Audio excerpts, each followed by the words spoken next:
queridos amigos testigos de Jehová y público en general. Aquí vemos el libro El arpa de Dios, escrito por el juez Rutherford en 1921 como primera edición.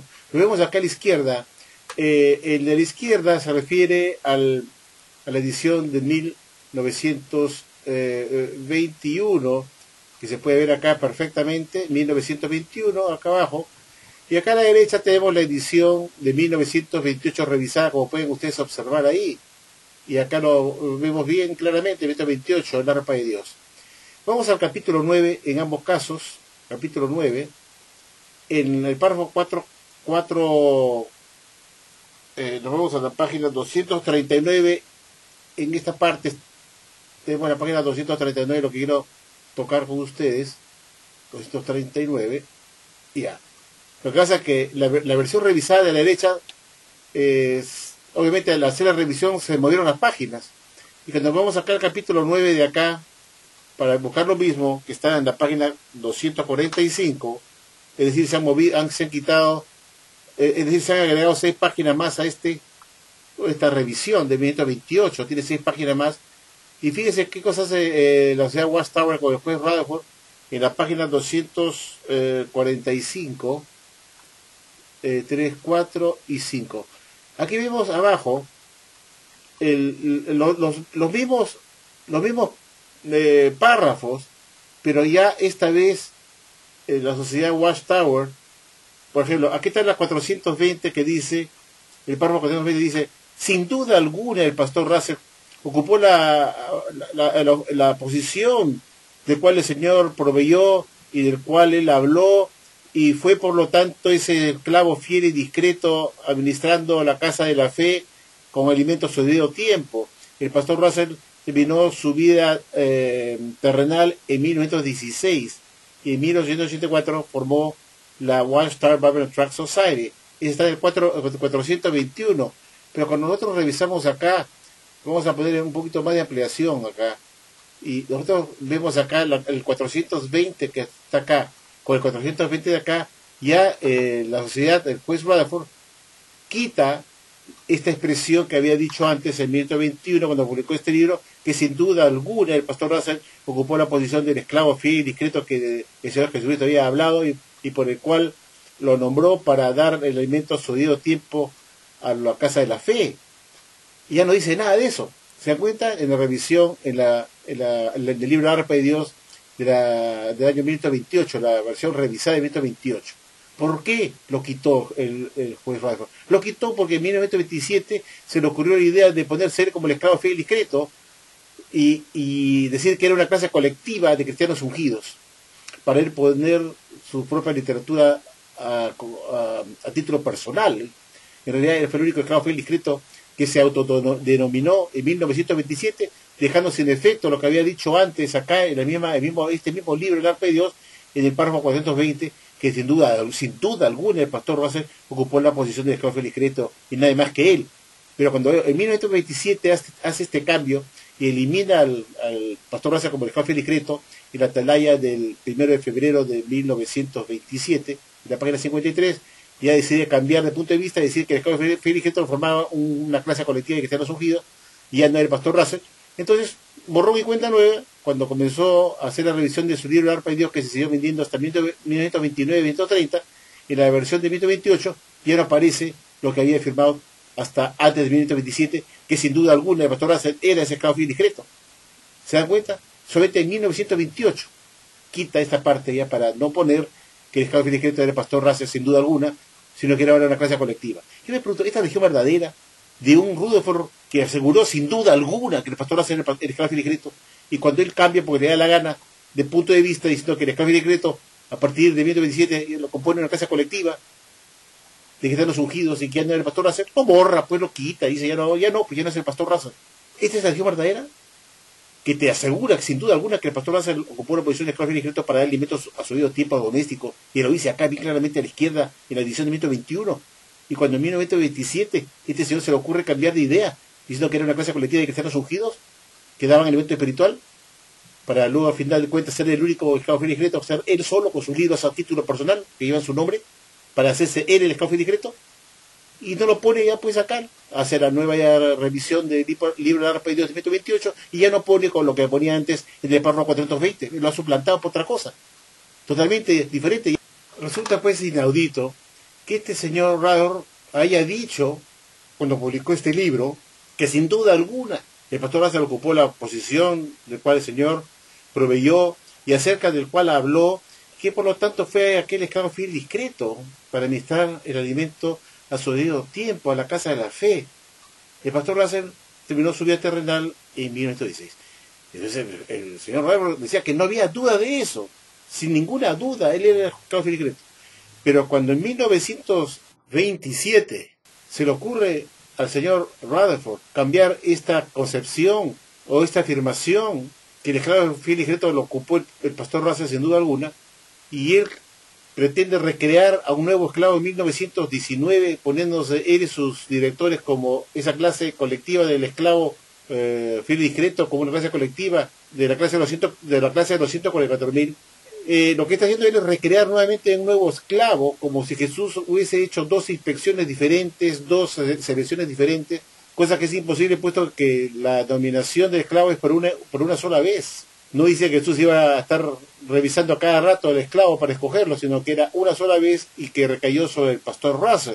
Y él era el esclavo fiel y discreto. Pero como él murió, se quedaron sin esclavo fiel y discreto, pues. Entonces el señor Radford quería publicar nuevos libros de la sociedad para venderlos, porque todo se vendía, para seguir vendiendo. Entonces tenía que justificar que esos libros eran el alimento oportuno dados por Jesucristo a su esclavo fiel discreto, y para continuar publicando nuevos libros con nuevas luces, tuvieron que reinventar un nuevo esclavo que iba a recaer a partir de 1919 en una clase colectiva de cristianos ungidos que iban a dar alimento espiritual, que al final se desbarató eso cuando se ven los libros que se publicaron desde 1919 hasta 1942 en que murió Radford, que todos esos libros llevaban el título escrito por el juez Radford. Entonces lo que eso demuestra es que él se autonombró como el esclavo fiel y discreto para justificar las nuevas comprensiones, para justificar la publicación de nuevos libros.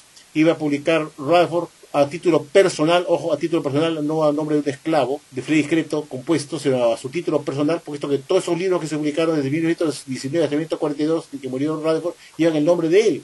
Él es el único esclavo fiel y discreto en realidad. Entonces lo que hizo es reinventarse nuevamente con un nuevo esclavo, diciendo que Jesús escogió a él y a sus directores para dar el alimento a partir del 19 en adelante, para poder justificar, publicar nuevos libros, diciendo que eran alimentos de Jesucristo dados a su esclavo fiel y discreto, puesto que no podían seguir continuando diciendo que el esclavo fiel y discreto era Russell porque ya había muerto. Entonces no podían publicarse más libros, pues, porque el esclavo había muerto. ¿Se dan cuenta? Había muerto. Entonces, para poder seguir publicando más libros chatarra, era necesario reinventar nuevamente y hacer una nueva inspección de Jesucristo para escoger a su esclavo, que recaía en Rutherford y sus directores, que como dije, al final recayó solamente en Rutherford, que fue el que publicó sus libros a título personal. Pero por esa razón, él ya evade esto que había puesto en el 420, ya no lo pone en el párrafo 420 de la primera edición, que sin duda alguna el pastor Russell ocupó esa posición de esclavo discreto. Entonces, para reinventar nuevamente al esclavo, para que recaiga en él y poder justificar que Jesucristo ahora le daba el alimento a él como el esclavo discreto, tuvo que recrear un nuevo esclavo compuesto colectivo en 1919. Y esto lo publicó en la Atalaya del 15 de febrero de 1927, página 53. Para concluir, quiero decir lo siguiente, que la selección del esclavo, la profecía de la selección del esclavo fiel y discreto, se cumple solamente una sola vez y no a cada rato. Entonces, ¿qué había ocurrido? Que el pastor Russell era ese esclavo fiel y discreto que Jesús escogió para que él diera alimento oportuno a los domésticos, y Jesús le daba a él ese alimento espiritual. Y es por eso que el señor Radford reconoce que sin duda alguna, dice, sin duda alguna, o sea, no hay lugar a objeción, el pastor Russell ocupó la posición de esclavo fiel y discreto. Ahora, ¿qué ocurre? Los sobrevivientes a Russell, que fueron Radford y sus directores, que eran vivos, se encontraban después en un dilema: ¿cómo podemos seguir publicando libros y justificar nuevos libros que son alimentos de Jesucristo a su debido tiempo, sus esclavos, si el esclavo ya había muerto? Teóricamente lo que le quedaba a los sobrevivientes de Russell era seguir publicando los libros de Russell hasta la actualidad, y seguir publicándolos como las verdades de Jesucristo dadas a su esclavo fiel y discreto, que fue Russell.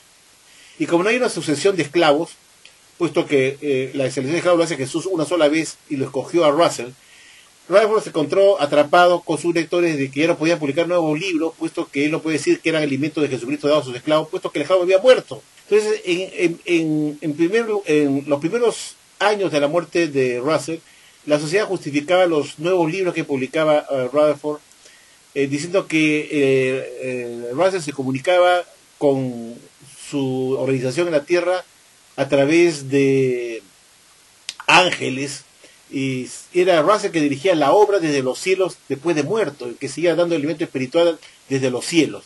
Pero eso pues no tenía consistencia, porque la gente se preguntaba, ¿y cómo lo hace? ¿Cómo se comunica con una bola de cristal, con espiritismo? ¿Cómo se comunica con los muertos de la Watchtower para que Russell le dé el alimento espiritual como el esclavo que él era?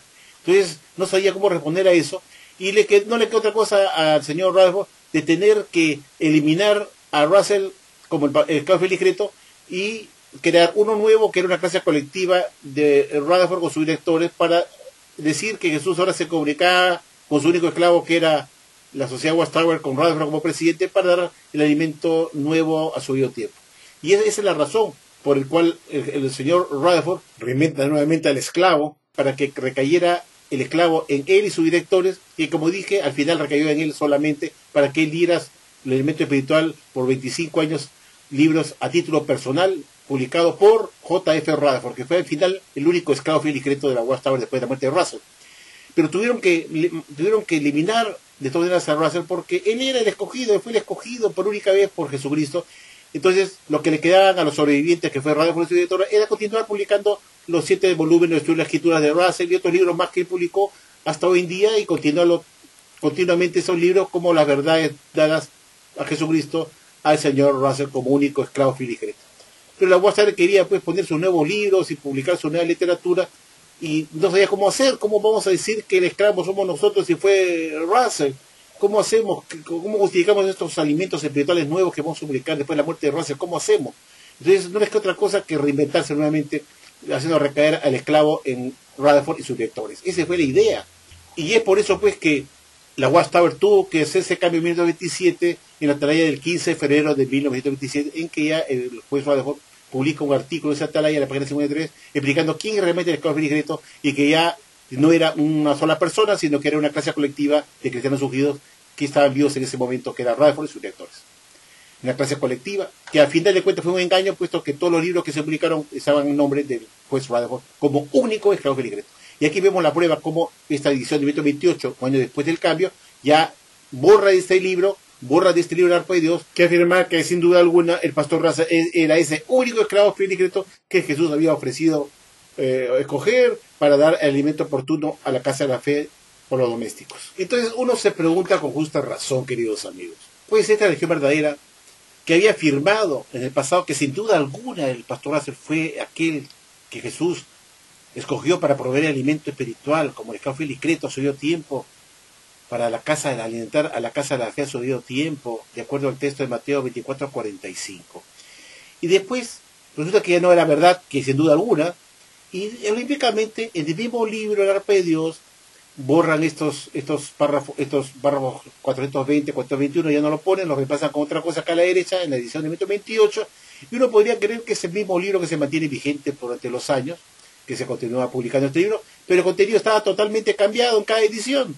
Es decir, iban cambiando su doctrina, olímpicamente lo borraban, como si nada, pues nos aseguraban que sin duda alguna el pastor Russell había ocupado la posición de esclavo fiel y discreto, y pues, no, ya bórralo, pues quita eso, ya, ahora soy yo, dice el Rutherford, borra eso y cree que la gente no se va a dar cuenta. Pues aquí les muestro yo eso para que ustedes se eduquen. Les muestro el mismo libro de 2 ediciones, como la Watchtower en 1927, cuando cambia esta doctrina del esclavo fiel y discreto, ya también comienzan a cambiar sus libros, pues, para engañar a la gente, y no se entiende pues que la Watchtower en una oportunidad dijo en este libro pues que sin duda alguna el pastor Russell era escogido por Jesús para ser esclavo fiel y discreto. La selección de esclavos es una sola vez, no es repetitivo, no es que murió un esclavo y vamos a escoger otro nuevo, y después otro nuevo y otro nuevo. ¿Se dan cuenta? Es una sola vez que se cumple la profecía, y se cumplió en Russell. Entonces lo que daba a Rutherford, como les dije, era el sobreviviente junto con los editores, era continuar con la obra de Russell y publicar constantemente sus libros, que supuestamente eran el alimento verdadero que Jesucristo le dio a él como único esclavo fiel y discreto. No había posibilidad de poner nuevos libros en vista de que ya Jesucristo no se comunicaba con nadie más, porque su esclavo había muerto, pues. Bueno, la Watchtower, en un principio, como ya le acabo de repetir, cuando murió Russell, la Watchtower se le ocurrió la idea de decir que Russell del más allá, muerto, se comunicaba todavía con su organización en la Tierra para continuar dando el alimento suyo a tiempo para justificar sus nuevos libros y revistas. Pero la gente se preguntaba, ¿y cómo se comunica? ¿Hace espiritismo la Watchtower? ¿Está metida en espiritismo? ¿En brujería? ¿Qué cosa? ¿Cómo se comunica con los muertos? ¿Cómo hace? ¿Hace con una bola de cristal? ¿Se da un medium? ¿O de repente con ángeles? ¿Cómo hace? ¿No? Y la Watchtower no sabía cómo responder a eso, y no le quedó otra cosa que cortar por lo sano, eliminar estos párrafos de acá y crearse un nuevo esclavo que recayó obviamente en Radford y sus directores. Espero, amigos, que este video sea ilustrativo, educativo para ustedes, para que sepan que esta versión es más falsa que una moneda de $3, y que no se le puede creer nada de sus elementos espirituales que dan en sus libros, que son cambiados con borrón y cuenta nueva en sus nuevas ediciones. Y aquí lo vemos. Hoy día ocurre lo mismo con el libro Apocalipsis, que lo tienen igualito como el año 1988, pero cuyo contenido ha sido cambiado 3 veces. Y parece que fuera el mismo libro, pero no es así. Bueno, amigos, eso es todo. Gracias por escucharme y hasta la próxima.